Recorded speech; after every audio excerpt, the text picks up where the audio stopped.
Hello my dear students, welcome back again in the another video. So first of all I welcome to all of you in your favorite YouTube channel, The Physics Time. So good morning, good evening, good afternoon, whenever you watching me. Let's start today's topic. अपना आज का topic है electric field due to a point charge. So let me tell you some points clearly. कुछ एक बच्चों को यहाँ पे कन्फ्यूजन रहता है कि ये पॉइंट है क्या, ये L02 है क्या. तो भाई ये लेक्चर सेकंड है, लेक्चर 02 मतलब सेकंड लेक्चर, ठीक है. चैप्टर फर्स्ट बी का मतलब क्या है, फर्स्ट यूनिट का सेकंड चैप्टर है इलेक्ट्रिक फील्ड. फर्स्ट यूनिट है इलेक्ट्रोस्टैटिक, उसका सेकंड चैप्टर है फर्स्ट यूनिट का second chapter B electric field. Okay, so electric field का इंट्रोडक्शन हम अच्छे से जान चुके हैं. इलेक्ट्रिक फील्ड है क्या, अगर आपने अभी तक वो वीडियो नहीं देखा है तो ऊपर आई बटन में आप क्लिक करके आप देख सकते हैं. सो अब हम करने जा रहे हैं electric field due to a point charge. Electric field हमारे को पता है क्या, इलेक्ट्रिक फील्ड का फॉर्मूला क्या है, force experienced per unit charge. So vector form क्या होती है, वेक्टर फॉर्म हम पढ़ चुके हैं, कूलम्स लॉ में भी पढ़ चुके हैं. वेक्टर फॉर्म तीन फॉर्मेट होते हैं इसके, यूनिट वेक्टर फॉर्म, ठीक है, फुल वेक्टर फॉर्म और पोजीशन वेक्टर फॉर्म. अभी करेंगे और आपको अच्छे से समझ में आ जाएगा. Electric field due to a point charge. तो पॉइंट चार्ज है, मान लीजिए आपके पास यहीं इस लोकेशन में यहाँ पे एक श्योर चार्ज है और वो पॉइंट की फॉर्म में है, तो वो क्या कहलाएगा, पॉइंट चार्ज है. आई चीज़ समझ में. और यहाँ पे इस P पॉइंट के ऊपर कोई दूसरा चार्ज रखा हुआ है विच इज़ टेस्ट चार्ज, जो टेस्ट करने के लिए रखा गया है, सिर्फ टेस्ट करने के लिए. मैंने बता रखा है टेस्ट चार्ज का मतलब क्या है, very small quantity, same nature का है. ये भी पॉजिटिव है, ये भी पॉजिटिव है, ठीक है. ये इनके बीच का जो डिस्टेंस है ये R डिस्टेंस है. ये इसके ऊपर फोर्स लगाएगा इधर, ठीक है. ये श्योर चार्ज ने इलेक्ट्रिक फील्ड बनाया है. श्योर चार्ज से इलेक्ट्रिक फील्ड कैसा निकलता है, रेडियली आउटवर्ड, ऐसे सभी डायरेक्शन में. तो ये इसके बीच का डिस्टेंस और ये इसके ऊपर फोर्स लगाएगा इधर, क्योंकि पॉजिटिव को क्या करेगा, रिपेल करेगा, ठीक है. तो इलेक्ट्रिक फील्ड जो है, ये जो अपने पास जो फॉर्मूला आएगा इलेक्ट्रिक फील्ड का, वो सिर्फ पॉइंट चार्ज के लिए एप्लीकेबल है. भाई कभी आप ये सोचो लाइन पे चार्ज हो तो इलेक्ट्रिक फील्ड कैसे निकालोगे, उसका तरीका अलग है. ये फॉर्मूला जो आएगा अभी वो सिर्फ पॉइंट चार्ज के लिए एप्लीकेबल है, मैं पहले बता रहा हूँ आपको. सो फॉर्मूला क्या आएगा इलेक्ट्रिक फील्ड का, फोर्स कितना लगा रहा है according to Coulomb's law, force कितना लगा 1/4 एप्सिलॉन नॉट, ठीक है. Q1 Q2 ये चार्ज क्या है, Q1 मान लेते हैं और इसको Q2 मान लेते हैं, ठीक है ना. कई बुक्स में राइटर इसको QI ले रहे हैं, QI चार्ज है और ये Q0 चार्ज है. आपकी मर्जी, Q1 Q2 लीजिए, QI लीजिए, Q0 लीजिए. QI मानो इसको, ठीक है, इसको Q0 तो है, ये टेस्ट चार्ज है, ठीक है. तो Q1 Q2 मानिए, आपकी मर्जी. अपॉन में R². सो ये जो डिस्टेंस है ये कौन सी डायरेक्शन है, फोर्स तो इस डायरेक्शन में लग रहा है ना. देखिए ये 1 मानते हैं अगर हम, ये 1 चार्ज और ये नोड चार्ज, तो ये जो डिस्टेंस है ये कौन सा है, 1 से नोड की तरफ है, 1 से नोड की तरफ फोर्स लग रहा है, ठीक है. तो फोर्स एक वेक्टर क्वांटिटी है, ये तो मैग्नीट्यूड फॉर्म आई इसकी. तो फोर्स को वेक्टर फॉर्म में कैसे लिखा जाएगा, इधर यूनिट वेक्टर लगा देते हैं हम. यूनिट वेक्टर R1 नोड बोला जाएगा. क्या बोला जाएगा, R1 नोड, ठीक है. तो यूनिट वेक्टर का मैग्नीट्यूड सिर्फ और सिर्फ 1 होता है. यूनिट वेक्टर का मैग्नीट्यूड सिर्फ 1 होता है, ये सिर्फ डायरेक्शन के लिए. अगर आप इसको ऐसे लिखोगे, ये फोर्स मैग्नीट्यूड है, मैग्नीट्यूड तो सिर्फ इतना ही है. तो इधर अगर डायरेक्शन लगा देते हैं तो इसके ऊपर भी क्या लगा सकते हैं हम, एरो या वेक्टर लगा सकते हैं, ठीक है. तो इलेक्ट्रिक फील्ड क्या बनता है, इलेक्ट्रिक फील्ड का फॉर्मूला है force experienced per unit charge. So force का फॉर्मूला क्या है अपना, फोर्स है 1/4 epsilon naught Q source charge test charge upon में R². देखिए R² कौन सा है, फोर्स लग रहा है जिस डायरेक्शन में, वही वाली डायरेक्शन इंडिकेट करेंगे, 1 से नोड की तरफ, ठीक है. और ये तो इसकी डायरेक्शन है, ठीक है. यूनिट वेक्टर और टेस्ट चार्ज Q0 से Q0 कट जाएगा. देखिए पता है ना आपको, ये इसके नीचे 1 है, पलट के इधर आएगा तो ये हो जाएगा 1 ऊपर चला जाएगा और Q0 नीचे आ जाएगा. समझ में, Q0 नीचे आ गया, Q0 से Q0 कैंसिल, ठीक है. तो इलेक्ट्रिक फील्ड का फॉर्मूला क्या बना, इलेक्ट्रिक फील्ड का फॉर्मूला बना, electric field is equals to 1/4πε0 sure charge upon में are square, sure charge upon में आर स्क्वायर। इलेक्ट्रिक फील्ड एक वेक्टर क्वांटिटी है भाई, ठीक है। तो ये वेक्टर, ये यूनिट वेक्टर फॉर्म है, हमने यूनिट वेक्टर लगा रखा है, इधर फुल वेक्टर। ये क्या है, ये एरो लगाया है जो हमने, ये क्या है, वेक्टर। ये इसकी वेक्टर फॉर्म को रिप्रेजेंट करता है। और यहाँ पे डायरेक्शन क्या है अपनी, ये यूनिट वेक्टर में बच्चे बहुत ज़्यादा कंफ्यूज होते हैं। ये आर कैप है, आर कैप क्या कर दिया सर, तो आर कैप क्या है, आर कैप सिर्फ डायरेक्शन को इंडिकेट करता है, ठीक है। अब ये तो होगी यूनिट वेक्टर फॉर्म, इसकी कौन सी फॉर्म होगी, unit vector form. Full vector form क्या होगी, इसी को फुल वेक्टर फॉर्म में भी लिख सकते हैं हम। देखिए कैसे, एक फुल वेक्टर को आप कैसे लिख सकते हो, फुल वेक्टर को लिखा जाएगा उसका मैग्नीट्यूड, ठीक है, इनटू उसकी डायरेक्शन। आर कैप जो है वो डायरेक्शन है, सिर्फ मैंने बता रखा है आपको, यूनिट वेक्टर है। सो यूनिट वेक्टर को आप क्या लिख सकते हो फिर, full vector divide by its magnitude. Unit vector को क्या लिखा जाएगा, full vector divide by its magnitude. चीज़ आ रही समझ में। यूनिट वेक्टर को रिप्लेस करके आप क्या लिख सकते हो, full vector divide by its magnitude. देखिए मैग्नीट्यूड से मैग्नीट्यूड घटा और सिर्फ क्या बच गया, डायरेक्शन, तो डायरेक्शन। चीज़ आई समझ में। ऐसे मैग्नीट्यूड से मैग्नीट्यूड कटेगा, सिर्फ डायरेक्शन बचेगी, तो यहाँ पे भी क्या बची हुई है, डायरेक्शन। तो आप रिप्लेस करिए इसको, R10 वन नोड भी कह सकते हैं, मैंने पहले बताया, वन नोड, ठीक है। सो फुल वेक्टर फॉर्म क्या होगी, electric field in full vector form 1/4πε0 sure charge upon में आर स्क्वायर। अब देखिए इसको रिप्लेस करिए, इसको रिप्लेस करके क्या ले सकते हैं हम, फुल वेक्टर R10 और नीचे क्या, उसका मैग्नीट्यूड। अब दिखाई दिया आपको, ये देखिए क्या बन जाएगा, r की पावर 1 है और r की पावर क्या है, 2। तो बेस सेम हो तो पावर क्या हो जाती है, जुड़ जाती हैं। 2 और एक पावर क्या हो जाएगी, 3। चीज़ आई समझ में। तो अब ये लिखा जाएगा r पावर क्यूब। ये कौन सी फॉर्म होगी, ये होगी full vector form.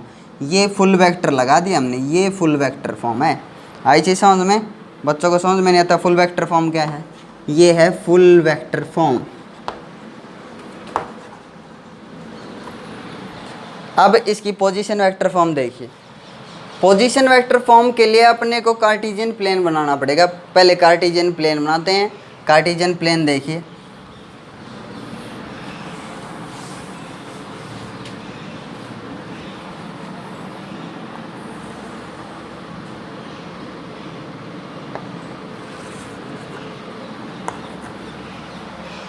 Position vector form के लिए क्या ज़रूरी है, पहले कार्टेशियन प्लेन बनाते हैं, एक्स एक्सिस वाई एक्सिस, ठीक है। और ये ओरिजिन है। तो मैंने जो चार्जेज ऐसे दिखाए थे मैं उनको अब ऐसे दिखा देता हूँ। यहाँ पे इस पॉइंट पे ये श्योर चार्ज है Q1 मेरे पास, और यहाँ पे इस P पॉइंट पे जो चार्ज दिखाया था हमने पहले वो क्या था, test charge Q0, same nature, positive positive. और ये इनके बीच का क्या है, distance, okay, R distance. So origin से इस चार्ज की जो पोजीशन है वो अगर हम दिखाना चाहें तो ये ओरिजिन से जो लाइन मैंने ड्रॉ की, ओरिजिन से जो लाइन ड्रॉ की मैंने, इसके लिए ये क्या कहलाएगा, position vector for sure charge Q1। R1 position vector है इसका, इसकी पोजीशन को शो कर रहा है। और टेस्ट चार्ज के लिए पोजीशन वेक्टर रहा R0, ठीक है ना। टेस्ट चार्ज के लिए पोजीशन वेक्टर क्या है, R0, और श्योर चार्ज Q1 के लिए पोजीशन वेक्टर क्या है, R1। मैंने बताया कई बुक्स वाले इसको QI भी लिखते हैं, तो ये पोजीशन वेक्टर RI हो जाएगा। चीज़ ऐसा समझ में, टेंशन लेने की कोई बात नहीं इसमें। देखो श्योर चार्ज, टेस्ट चार्ज, अब ये इसके ऊपर इधर फोर्स लगा रहा है, इधर फोर्स लगा रहा है, ठीक है। तो इलेक्ट्रिक फील्ड हमने लिखा था, इलेक्ट्रिक फील्ड हमने लिखा था, फुल वेक्टर फॉर्म क्या लिखी थी, 1/4πε0 Q1 अपॉन में R की पावर क्यूब था, यहाँ पे था 1 नोड और यहाँ पे था फुल वेक्टर 1 नोड, ठीक है ना। और ये है फुल वेक्टर फॉर्म, अभी अभी हमने रिप्रेजेंट की थी फुल वेक्टर फॉर्म। अब फुल वेक्टर फॉर्म से ही क्या लिखी जाएगी, पोजीशन वेक्टर फॉर्म लिखी जाएगी। देखिए अगर मान लीजिए कोई ऑब्जेक्ट या कोई पर्सन यहाँ पे है और वो इधर आता है, देखिए Q1 से टेस्ट चार्ज की तरफ आता है, मान लीजिए ये A है पॉइंट और ये P है सपोज करिए, ठीक है। तो OA पोजीशन वेक्टर है, उसके लिए क्या है पोजीशन वेक्टर R1, और OP के लिए पोजीशन वेक्टर क्या है R0। बस टेंशन लेने की कोई बात नहीं। और A और P, देखिए ये डायरेक्शन अगर आप लेते हो, ये डायरेक्शन अगर आपने ली, देखिए बहुत ध्यान से समझना इसको, अगर ये डायरेक्शन आपने ली, कोई पर्सन A पॉइंट पे खड़ा था, उसने अपनी पोजीशन चेंज कर दी, वो P पे आ गया, तो उसकी इनिशियल क्या थी ये, और फाइनल क्या है ये, यहाँ पे आ गया तो ये फाइनल पोजीशन है। तो उसकी पोजीशन को कैसे रिप्रेजेंट करेंगे, final position vector minus initial position vector क्या डायरेक्शन देगा, ये चीज़ें समझ में, final position vector minus initial position vector, क्योंकि वो इनिशियल ये यहाँ पे था शुरुआत में, अब फाइनली यहाँ पे पहुँच गया, तो final position minus initial position vector क्या डायरेक्शन मिली, ए से पी की तरफ। अब फोर्स किधर लग रहा है तुम्हारे को पता है, ए से पी की तरफ लग रहा है फोर्स, तो इलेक्ट्रिक फील्ड क्या है उसी डायरेक्शन में है ना। इलेक्ट्रिक फील्ड बेसिकली एक फोर्स, हमने पढ़ा है इलेक्ट्रिक फील्ड का फॉर्मूला क्या है, force experience per unit test charge, और इसकी वैल्यू अगर यूनिट हो, 1 वैल्यू हो इसकी यूनिट वैल्यू, तो इलेक्ट्रिक फील्ड बेसिकली क्या है कि फोर्स ही है। इलेक्ट्रिक फील्ड किसके इक्वल आ गया, फोर्स के इक्वल आ गया। चीज़ है समझ में। तो देखिए अगर ये फाइनल है ये इनिशियल है, तो ये डायरेक्शन मिली। अब मेरे को दिखाई दे रहा है इलेक्ट्रिक फील्ड इस डायरेक्शन में है, ऐसे लग रहा है इलेक्ट्रिक फील्ड के कारण इसके ऊपर फोर्स, तो मैं कैसे लिख सकता हूँ, आर, ये डायरेक्शन देखिए 1 से नोड की तरफ, कौन सी डायरेक्शन है, 1 से नोड की तरफ है ये डायरेक्शन, समझ में। और कोई पर्सन यहाँ से अगर इधर जाता है तो ये इनिशियल है और ये क्या है फाइनल, तो उस टाइम पे ये फाइनल पोजीशन वेक्टर और ये क्या हो गया इनिशियल पोजीशन वेक्टर। तो फाइनल माइनस इनिशियल करोगे तो कौन सी डायरेक्शन मिलेगी, ये वाली चीज़ें समझ में। तो देखिए ये डायरेक्शन है AP समझ में। तो मैं AP को क्या लिख सकता हूँ, AP को लिखूँगा R1 नोड A से P की तरफ जो डायरेक्शन है, और उसको कैसे लिखा जाएगा, final position vector minus initial. याद रखो फाइनल क्या है R नोड और इनिशियल क्या है R1, बस यही तो रिप्लेस करना है हमने, यही तो रिप्लेस करना है R1 नोड की जगह final minus initial position vector.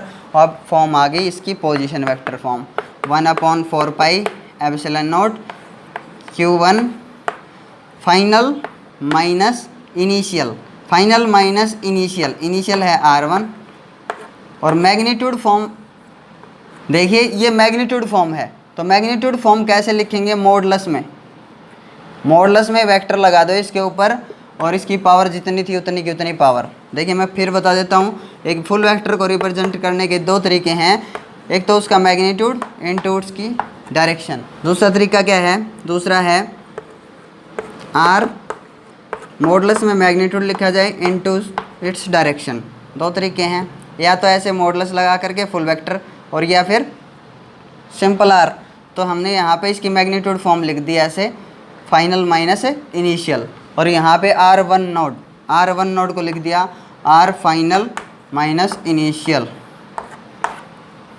समझ में। ये है पोजीशन वेक्टर फॉर्म।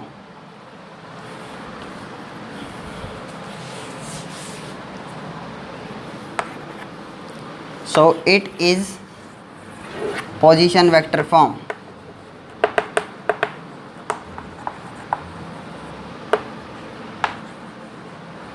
और ये है फुल वेक्टर फॉर्म, जो मैं पहले भी बता चुका हूँ आपको।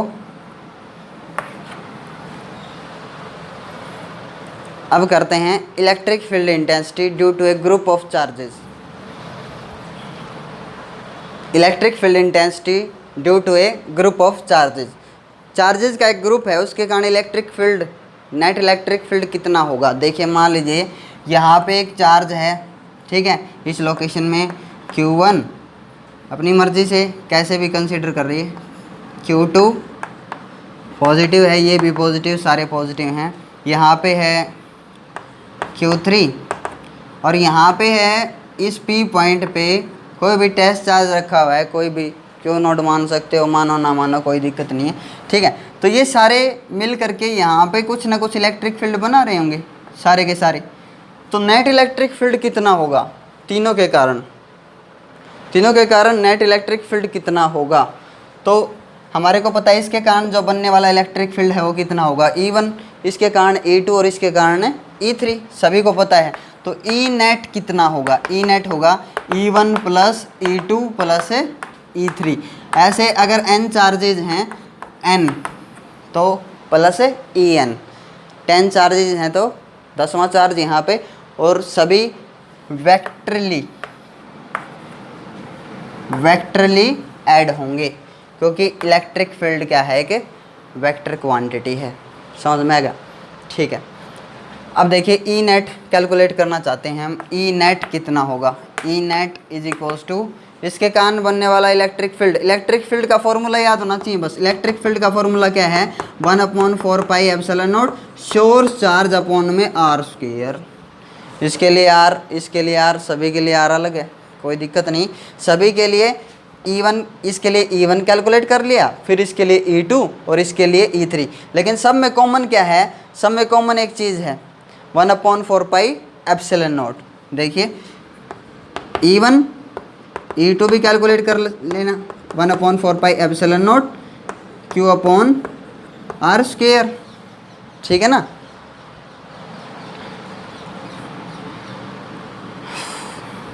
ये Q1, ये Q2, ठीक है, और E3 1/4 pi epsilon not Q3 ने बनाया अब इलेक्ट्रिक फील्ड आर स्क्वायर। सो ये नोड है यहाँ पे, नोड तो यहाँ पे आप डायरेक्शन तो लगा ही सकते हो, ठीक है। ये वन से नोड की तरफ, अगर नोड चार्ज है यहाँ पे टेस्ट चार्ज, तो 1 से नोड की तरफ डायरेक्शन होगी। ये 2 से नोड की तरफ, ये Q3 ने अगर इलेक्ट्रिक फील्ड बनाया तो इधर बनाया है, तो 3 से नोड की तरफ, ठीक है ना। ये ऐसे आप लिख सकते हो इसको, इलेक्ट्रिक फील्ड को। और जो चीज़ कॉमन है वो चीज़ उठा सकते हो। 1/4 पाई एप्सिलॉन नॉट, सभी को ऐड करना है हमने, तो कॉमन उठा लिया हमने 1/4 पाई एप्सिलॉन नॉट, ठीक है। एक चीज़ समझ में आ गई हमारे, यहाँ पे Q1 है, Q2 है और क्या है Q3। Q1, Q2 और Q3 ने बना इलेक्ट्रिक फील्ड, तो मैंने क्या क्या सभी को ऐड कर दिया। समेशन मैथ में क्या देता है? एडिशन। तो QI अपॉन आर स्क्वायर, और 1 2 3 इनकी सभी की जगह क्या आ गया? 1 2 3 सभी की जगह क्या आ गया? जो वैल्यू चेंज होने वाली है ना, चेंज होने वाली, उसकी जगह आई रखा है मैंने। देखो Q1 Q2 Q3 changing values हैं, तो मैंने आई लिख दिया चेंज होने वाले की जगह। तो 1 2 3 ये भी चेंज होने वाले हैं, तो उनकी जगह क्या लिख दिया मैंने? आई। अब यहाँ पे एक ही चीज़ लिख दूंगा, आई की वैल्यू स्टार्ट होती है 1 से और एंड होती है n पे। आई ना चाहिए समझ में? पहला चार्ज है, दूसरा है, तीसरा है, ऐसे nवां चार्ज Qn, n चार्जेज। तो आई की वैल्यू स्टार्ट होती है 1 से और एंड होती है कहाँ पे? n पे। आई की value start from 1 and on n, ठीक है ना। आई की वैल्यू स्टार्ट होती है 1 से और एंड होती है n पे। तो ये फॉर्म क्या है? ये फॉर्म, ये तो इधर इलेक्ट्रिक फील्ड वेक्टर फॉर्म में लिख रखा है मैंने, लेकिन ये वेक्टर फॉर्म नहीं है, ये तो मैग्नीट्यूड फॉर्म है। तो मैं इसकी वेक्टर फॉर्म बना देता हूँ, सिर्फ डायरेक्शन लगानी है। तो अभी तुम ये बताओगे ये कौन सी फॉर्म लिखी है मैंने? Unit vector form. अगर कैप लगाते हैं तो ये क्या है? Unit vector form. चीज़ आई समझ में? RI node. क्यों? क्योंकि यहाँ पे इसकी जो डायरेक्शन थी 1 से नोड, इसकी जो डायरेक्शन थी 2 से नोड, और इसकी जो डायरेक्शन थी 3 से नोड। अगर अब भी समझ में नहीं आया तो भाई मुश्किल है, ठीक है। तो चेंजिंग वैल्यूज़ मैंने बताया 1 2 3, चेंजिंग वैल्यूज़ की जगह आई लिख दिया, और जो चेंज नहीं हो रहा है उसको तो नोड ही लिखो एज इट इज़। ये भी नोड, ये नोड, जीरो मानते तो जीरो मान लो आप, आपकी मर्जी। तो ये फॉर्म है unit vector form. Full vector form भी लिख सकते हो ना ऐसे।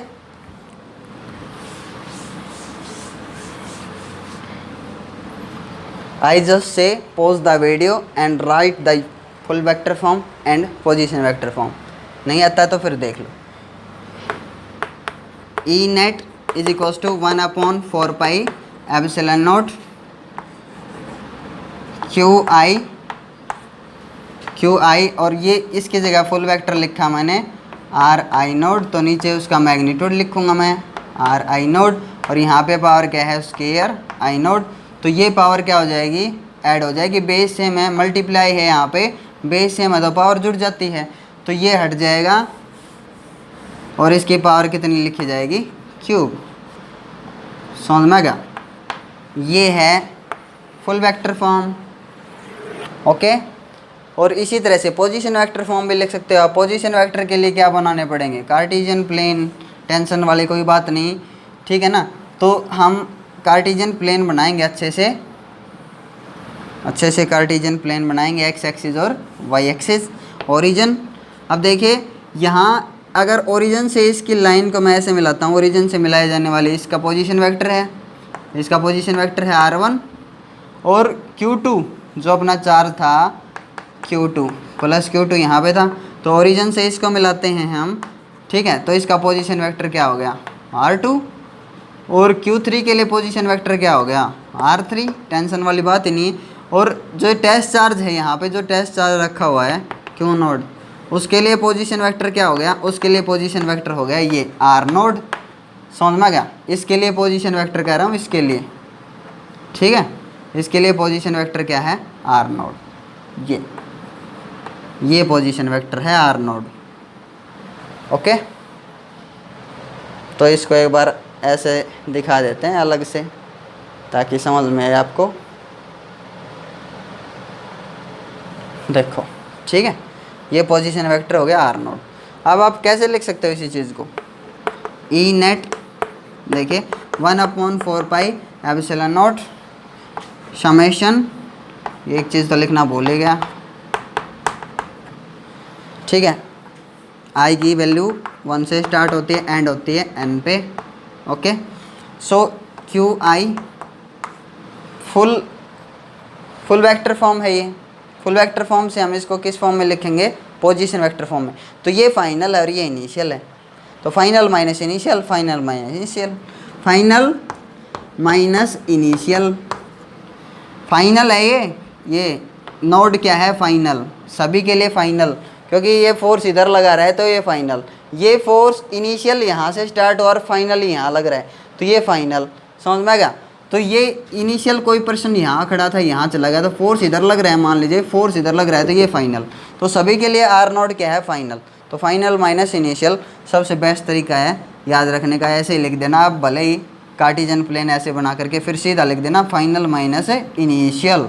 तो यहाँ पे भी सेम फाइनल माइनस इनिशियल और उसका मैग्नीट्यूड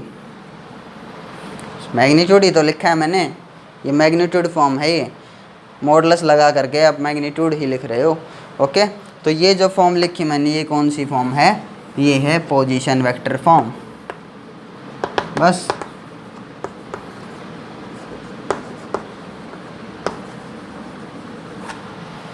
ठीक है, unit vector form, full vector form, position vector form, ठीक है। अब करते हैं electric field due to distribution of a charge, electric field intensity due to a distribution of charge. हमारे को पता है चार्ज कहाँ कहाँ डिस्ट्रीब्यूट हो सकता है, अगर आपने वो वाले वीडियो नहीं देखी है तो ऊपर आई बटन में आप क्लिक करके देख सकते हो कि चार्ज कहाँ कहाँ डिस्ट्रीब्यूट हो सकता है, तब अच्छे से समझ में आएगा। चार्ज एक लाइन के ऊपर डिस्ट्रीब्यूट हो सकता है, सरफेस के ऊपर, एरिया के ऊपर और वॉल्यूम में, ठीक है, वॉल्यूम में।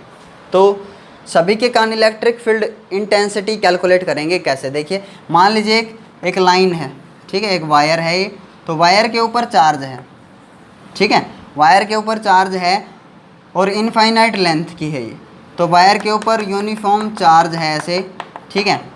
ओके, तो ये एक पॉइंट है, जो पॉइंट P है वो r डिस्टेंस दूर है इससे, यहाँ से ये दूर है r डिस्टेंस, ठीक है।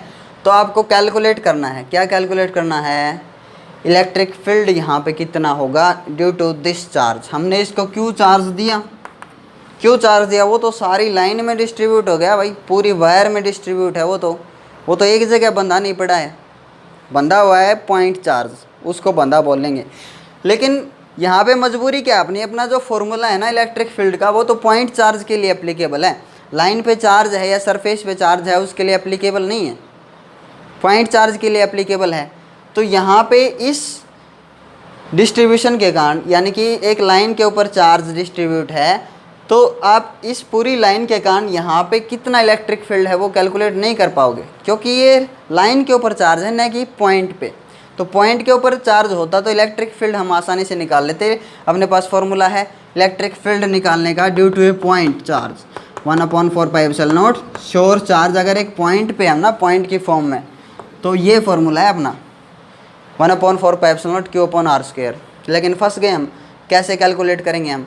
तो यहाँ पे एक तरीका निकाला हमने। तरीका क्या है कि यहाँ पे छोटा सा पॉइंट, छोटी सी इसकी लेंथ dl लेंथ कंसीडर की हमने, और dl का साइज़ क्या है एज ए पॉइंट साइज। समझ में आया? अब इसके ऊपर जो इलेक्ट्रिक फील्ड है, ये जो इलेक्ट्रिक फील्ड बनाएगा, क्योंकि dl अब लेंथ नहीं रहा, क्योंकि हमारी मजबूरी थी ना भाई, क्योंकि लाइन के कारण आप चार्ज निकाल ही नहीं सकते, पॉइंट के कारण निकाल सकते। तो फिजिक्स वालों ने क्या किया, चालाकी की कि यहाँ पे dl जो है, dl मान लेंगे हम, dl is not a length, dl is a point. तो पॉइंट के कारण हम फॉर्मूला अप्लाई कर सकते हैं। ये पॉइंट कितना इलेक्ट्रिक फील्ड बना रहा है, और फिर ऐसे बहुत सारे dl सभी पॉइंट्स को dl को जोड़ देंगे तो फिर पूरी क्या बन जाएगी, लेंथ बन जाएगी। और पूरी लेंथ के कारण फिर यहाँ पे क्या आ जाएगा, इलेक्ट्रिक फील्ड आ जाएगा। तो सभी dl को ऐसे जोड़ना क्या बोला जाता है, इंटीग्रेशन कहलाता है। ठीक है, ये चीज़ आप जानते हो एज वेरी वेल। तो dl is a short length विच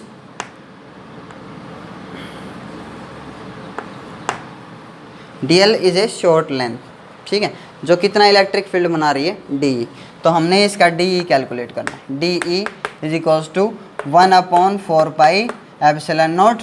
देखिए डिस्टेंस, यहाँ के लिए जो डिस्टेंस है वो r है, यहाँ के लिए dl के लिए डिस्टेंस अलग होगा, यहाँ की dl के लिए डिस्टेंस अलग होगा।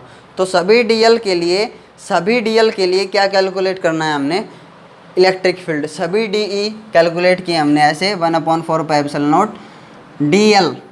तो यहाँ पे जो चार्ज है उसको मैं लिख कैसे सकता हूँ, उसका तरीका मैंने आपको बताया हुआ है। ये लाइन के ऊपर चार्ज है, तो लीनियर चार्ज डेंसिटी कैसे लिखा जाएगा, total charge on total length, है ना। अगर आपने इसका क्यू चार्ज दिया है, टोटल स्मॉल क्यू मानते हो, कैपिटल क्यू, कोई टेंशन वाली बात नहीं है, total charge upon total length. तो देखो इसको लिखने का तरीका क्या है, लेमडा इस dl के ऊपर कितना चार्ज होगा, dq चार्ज होगा। ठीक है, linear charge density lambda dq/dl। तो dq को लिखने का तरीका क्या है, dq को लिखने का तरीका है लेमडा इंटू dl। तो यहाँ पे मैंने बताया, यहाँ पे dl लेंथ पे जो चार्ज है वो सिर्फ कितना है, dq। अब dq ही इलेक्ट्रिक फील्ड बनाएगा इधर, तो मैंने लिख दिया dq/r²। ठीक है ना, ये इलेक्ट्रिक फील्ड मैंने लिख दिया, ऐसे इलेक्ट्रिक फील्ड बनाया। अब मेरे को ये पता है कि ये इलेक्ट्रिक फील्ड जो है ये वो dq के कारण है, dq के कारण। और dq कहाँ है, ये लेमडा इंटू dl, लेंथ के ऊपर है। तो dq को मैंने रिप्लेस करके लिखा, क्या लिखा, 1/4πε0 लेमडा इंटू dl अपॉन में r²। समझ में? और ऐसे अगर आप टोटल इलेक्ट्रिक फील्ड निकालना चाहते हो पूरी के कारण, पूरी लेंथ के कारण, समझ में, पूरी इस L लेंथ या इनफाइनाइट लेंथ जितनी भी है ये, तो इसको क्या कर देते हैं हम, इंटीग्रेट कर देते हैं बोथ साइड। सो 1/4πε0, ठीक है, लेमडा इंटू dl अपॉन में r²। और पूरी लेंथ को क्या कर देते हैं, इंटीग्रेट। तो ये मैंने क्या लिख दिया, टोटल लेंथ को क्या कर दिया हमने, इंटीग्रेट। अब ये तो ये मैग्नीट्यूड फॉर्म है। अभी वैसे ही आप इसकी यूनिट वेक्टर फॉर्म लिख सकते हो, अभी ये मैंने लिख दिया यूनिट वेक्टर फॉर्म। ठीक है ना, हाँ, डायरेक्शन आप देख लेना किधर है। ये Q1 चार्ज मानते हो, यहाँ पे Q नोड, तो 1 से नोड की तरफ, कोई टेंशन वाली बात नहीं है। ठीक है ना, तो ऐसे ही आप इसकी तीनों फॉर्म लिख सकते हो, तीनों फॉर्मेट में लिख सकते हो आप इसको। 1/4πε0 लेमडा इंटू dl और फुल वेक्टर फॉर्म क्या हो जाएगी, फुल वेक्टर, और नीचे क्यूब आ जाता है। ठीक है, अभी अभी हमने पढ़ा है सारी चीज़ें। नोड की तरफ मानते हो, अगर इसको 1 चार्ज मानते हो, dq1 है, तो ये यहाँ पे रखा हुआ टेस्ट चार्ज क्या है, q नोड। तो 1 से नोड की तरफ डायरेक्शन हुई, 1 से नोड की तरफ हुई, तो ये फाइनल हो जाएगा और ये क्या हो जाएगा, इनिशियल। ये फाइनल है और ये क्या है, इनिशियल। समझ में आया? कार्टिजियन प्लेन बना करके इसकी पोजीशन शो करोगे तो ये फाइनल, ये इनिशियल। तो पोजीशन वेक्टर फॉर्म में भी लिखा जाएगा इसको। पोजीशन वेक्टर फॉर्म क्या हो जाएगी, electric field is equals to 1/4 pi epsilon naught L lambda into D L final minus initial और क्यूब। ठीक है ना, फाइनल माइनस इनिशियल, सेम चीज़ यहाँ पे, final position vector minus initial position vector. बताने की ज़रूरत है क्या भाई? कार्टिजियन प्लेन बना लेते हैं यहाँ पे, कार्टिजियन प्लेन, और ये इसका पोजीशन वेक्टर है R1 पोजीशन वेक्टर है इसका, और यहाँ पे अगर टेस्ट चार्ज Q नोट रखा हुआ है तो ये पोजीशन वेक्टर क्या हो गया, समझ में आ गया ना? पोजीशन वेक्टर क्या हो गया, ये R नोट। तो final position vector minus initial position vector gives you this direction. बस टेंशन लेने वाली बात नहीं, ठीक है ना? तो ऐसे तीनों फॉर्मेट में आप लिख सकते हो। ये फॉर्मेट हुआ फुल वेक्टर फॉर्म का, फुल वेक्टर फॉर्म, और ये फॉर्मेट हुआ पोजीशन वेक्टर फॉर्म। अब हमने इलेक्ट्रिक फील्ड इंटेंसिटी देखनी है due to surface charge distribution. कौन सा charge distribution, surface charge distribution. Surface पे एक चार्ज है, ठीक है, सरफेस पे चार्ज है, हमने एरिया के ऊपर Q चार्ज दिया तो पूरे में फैल गया यूनिफॉर्मली। सरफेस पे चार्ज है Q, और इस पॉइंट पे P पॉइंट पे टेस्ट चार्ज रखा Q नोड। तो इस सरफेस के कारण यहाँ पे कितना इलेक्ट्रिक फील्ड लगेगा, कितना होगा इलेक्ट्रिक फील्ड, तो वो निकाल ही नहीं सकते, क्योंकि यहाँ पे ये पॉइंट की फॉर्म में नहीं। मैंने पहले बताया पॉइंट के लिए एप्लीकेबल है, पॉइंट चार्ज के लिए। तो यहाँ हम छोटा सा एरिया जिसका dA एरिया कंसीडर किया हमने, और जिसके ऊपर चार्ज है वो क्या है, dq। तो dA is not area, dA is very small point, point के फॉर्म में मान लिया हमने इसको। और ये यहाँ पे इलेक्ट्रिक फील्ड बनाएगा, और उसके लिए फॉर्मूला लग जाएगा। इलेक्ट्रिक फील्ड बना रहा है, इसके ऊपर फोर्स लगा रहा है, तो DE इलेक्ट्रिक फील्ड बना है इसने, ठीक है। तो DE कैलकुलेट कर सकते हैं। DE क्या फॉर्मूला हुआ, 1/4 pi epsilon not dq, small charge dq लिखा जाएगा, ठीक है ना, dq अपॉन में r², ठीक है। So DE is equals to 1/4 pi epsilon naught. अब देखिए dq को क्या लिखा जाएगा, dq यहाँ पे जो चार्ज डेंसिटी है वो सरफेस चार्ज डेंसिटी है, तो सरफेस चार्ज डेंसिटी को क्या लिखा जाता है, sigma. Sigma is equals to surface charge density. कैसे निकालेंगे, surface charge density total charge upon में टोटल एरिया, टोटल सरफेस, ठीक है। तो क्या लिखा जाएगा, for very small dq/dA, surface charge density dq/dA ऐसे भी लिखा जा सकता है। और dq को क्या लिखा जाएगा, dq को लिखा जाएगा सिग्मा इंटू dA। समझ में ना, इस पॉइंट के लिए सरफेस चार्ज डेंसिटी, इस पॉइंट के लिए dq/dA, और ऐसे dq को लिखा जाएगा सिग्मा इंटू dA। तो मैंने लिख दिया सिग्मा इंटू dA अपॉन में r², ठीक है ना। और अगर टोटल निकालना है आपने, टोटल, तो इसको क्या कर देंगे, इंटीग्रेट, कांस्टेंट चीज़ बाहर आ जाती है, ठीक है। E कितना हो जाएगा, 1/4 पाई एप्सिलॉन नॉट, इंटीग्रेट किया किसको, टोटल को, पूरे एरिया को इंटीग्रेट कर दिया, तो सिग्मा इंटू dA अपॉन में r²। और यूनिट वेक्टर फॉर्म में लिखना चाहो तो ऐसे लिख दो, फुल वेक्टर फॉर्म में। सारी चीज़ें मैंने आपको बता रखी हैं।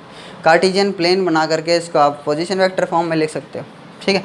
फुल वेक्टर फॉर्म क्या लिखी जाएगी, फुल वेक्टर, और नीचे उसका मैग्नीट्यूड यहाँ r³ हो जाएगा। समझ में आ गया, ये कौन सी फॉर्म है, यूनिट वेक्टर फॉर्म, ठीक है। ऐसे ही तीनों फॉर्म आप लिख सकते हो इसकी। अब देखते हैं electric field intensity due to distribution of charge. कहाँ पे चार्ज लेंगे, अब वॉल्यूम में।